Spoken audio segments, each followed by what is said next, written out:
You're listening to an encore presentation of Life Talk with Wade Sorochan. Highlights of previous shows featuring special guests and open line discussions. Since this is a pre-recorded presentation, please do not call.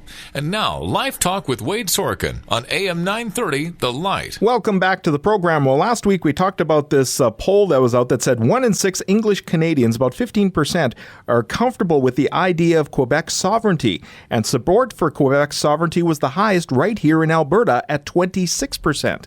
Well, Bloc Québécois leader Gilles Duceppe is on a cross-Canada tour and was in Edmonton today. His next stop is in Calgary, where he joins us on the phone line right now. Mr. Duceppe, welcome to the program. It's a pleasure. Yeah, thank you for being here. So, Mr. Duceppe, so why are you on this cross-Canada tour? Well, it's not the first time I'm doing it. I did it 5 times before, and I think it is important for me to maintain links with the rest of Canada, explaining another point of view. And especially this year, Meech Lake Accord failed 20 years ago. Mm-hmm. And I think it's important today to look at the situation. Is there any proposal that possibly could come to Quebec? I doubt it very much. I didn't see any since I started that tour. I went to the Maritimes, Fredericton, St. John's, Newfoundland, Labrador, and Toronto, and Moncton this morning, Calgary now, and I'll be in Vancouver tomorrow. On our side, we have a project. We have a very precise project, which is to make Quebec a sovereign country, not against Canada, because I believe Canada is a great country, and we should not make a decision against Canada, but for Quebec.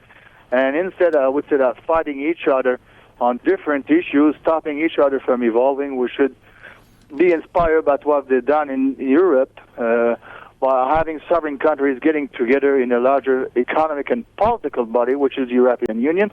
I think we can't copy mechanically what it does exist there, but we surely be inspired by that structure. Well, Mr. Duceppe, you say you believe Canada is a great country. Now, is this country better with Quebec or without Quebec? I think that'd be good for Quebec to be a sovereign country, and that'd be good for Canada also. I'll give you an example. I was asked that question a few minutes ago in the press conference. People asked me, what could Canada do if Quebec's not there? I said, well, maybe you'll get the triple Senate you want if Quebec's not there. But as long as Quebec will be there, they'll never have it. And it's not because we don't like you, but it's because each nation always has the policy of its own interest. And I don't believe that the Quebec nation is better or worse than the Canadian nation. I don't think there's such a thing on our planet than a nation superior to another one. I don't think there's a number one country in the world. Otherwise, I mean, when I hear Stephen Harper saying Canada's number one, Obama saying United States number one, Merkel saying Germany is number one of them is certainly lying.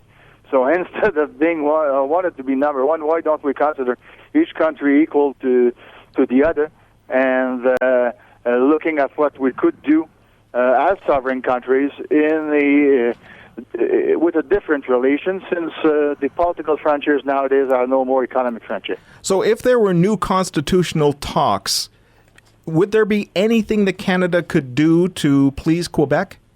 Well, I mean, I didn't hear about any offer.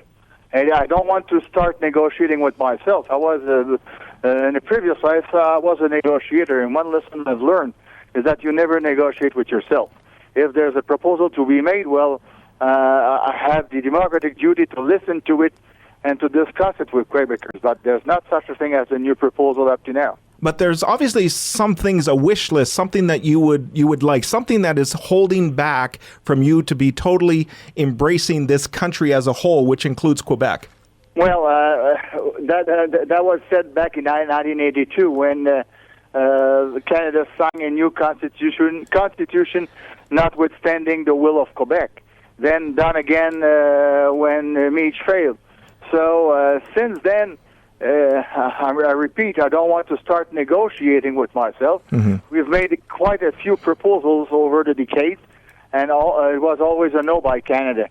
So if there's some proposals to be made, it's up to Canada to make it. I don't think the question is no more what does Quebec want, but what has Canada to offer, and it seems it has nothing to offer. Well, Mr. Duceppe, do you think, honestly, Quebec could survive as a sovereign nation? Absolutely. When you look at all those nations that appear in the world since the last few decades, and even Jean Charest, who's not a sovereigntist, said very clearly there's no problem of Quebec surviving, and more than that, being would be something like the 14th economy in the world as a sovereign Quebec, which is not that bad.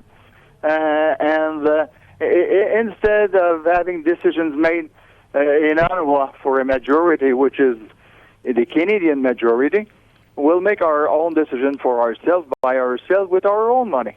Okay, speaking of money, would you be willing to pay off your share of the national debt? Absolutely, even if up to the international law, the debt is owned by Ottawa, not Quebec, but we are responsible, and then we'll look at the assets, how much assets are they in Quebec, and then we'll have to pay the same percentage of the debt. So it should be something around 20%. Okay, so the poll that came out last week that shows, talked about Quebec sovereignty, the highest support you received was right here in Alberta at 26%, and overall 1 in 6 English Canadians, 15%, are comfortable with the idea of Quebec sovereignty. Are you encouraged by those numbers that came out last week? Well, first of all, it has the decision has to be made by Quebecers. And Canadians won't recognize a sovereign Quebec because before Quebecers decide themselves they want a sovereign Quebec. Having said that, I think that I always thought that when a decision is taken, then Canadians will say, well, they took their decisions, now let's look at what could be done between two sovereign countries and considering the mutual interests of each of those countries. I spoke to the Economic Club in Toronto 2-3 years ago, and I told them, since the balanced trade between Quebec and Ontario, as an example, is in favor of Ontario by $6 billion each year, I told them that I was certain that after a yes in Quebec, they won't have a party or be dancing in the streets, but how many of them will say, I'm so mad, I stopped making business with Quebec, I let companies south of the frontiers, namely American companies, take my place. I'm ready to lose $6 billion, and I'm choosing bankruptcy by patriotism. Lift your hand. No one left their hands, obviously, for very, very concrete reason. Money talks.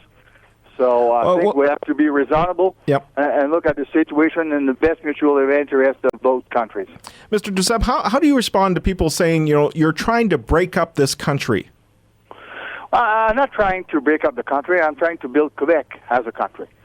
And but doing that, you're breaking up Canada. I mean, we're not breaking up. Canada will survive as a country because your words being a country. I mean, you mean something in the world, and we could be two friendly sovereign countries, and that won't be the first time that a sovereign country is between another sovereign country. The best example is very near us. Look, that between United States and Alaska, the place is named Canada. And between California and Hawaii, the small river is called the Pacific Ocean. Nowadays, I think that we can manage to have sovereign countries with a sometimes curious geography. Okay, now, I mean, we can't project the future or predict the future. We don't know if this will ever come to be. But right now, what do you see as the Bloc Québécois' role in Parliament? Our role in Parliament is to defend Quebec's interests and values, and we received a strong support. We won the last 6 general elections with over 40, if not 50 members out of 75. Since 2004, there's not a majority government in Ottawa because people in Quebec are supporting the Bloc. And we always collaborated with either the Tories or the Liberals or the NDP. We don't mind when a good proposal is coming from wherever it comes. We're not voting independently of who made the proposal, but we look at the proposal. If it's good for Quebec, we're supporting it, being a Tory, a Liberal, or NDP proposal. So I think that we are coherent. We are acting towards the goal we're looking for with a very deep respect for a Canadian institution. Do you ever look at things as, what's best for Canada, or is it always what's best for Quebec? Always for Quebec. We're representing people in Quebec and only in Quebec. And it happens a lot of time that what's good for Quebec is good for Canada also. We're living on the same planet, eh? Yeah. Well, Gilles Duceppe, really appreciate you taking time out of your schedule today. So when does your tour end? Tomorrow, I'll be in Vancouver tonight, and then tomorrow in Vancouver, but I got to be back in Ottawa tomorrow night because I'm leaving with Stephen Harper, Jack Leedon, and Michael Ignatieff for Warsaw Saturday morning, and we come back Sunday night in Ottawa. Oh, you're going to the funeral of the Polish president. Exactly. Really appreciate your time today. Thank you for being here today. Well, it's a real pleasure, sir. All right, that's Bloc Québécois leader Gilles Duceppe talking about his cross-Canada tour.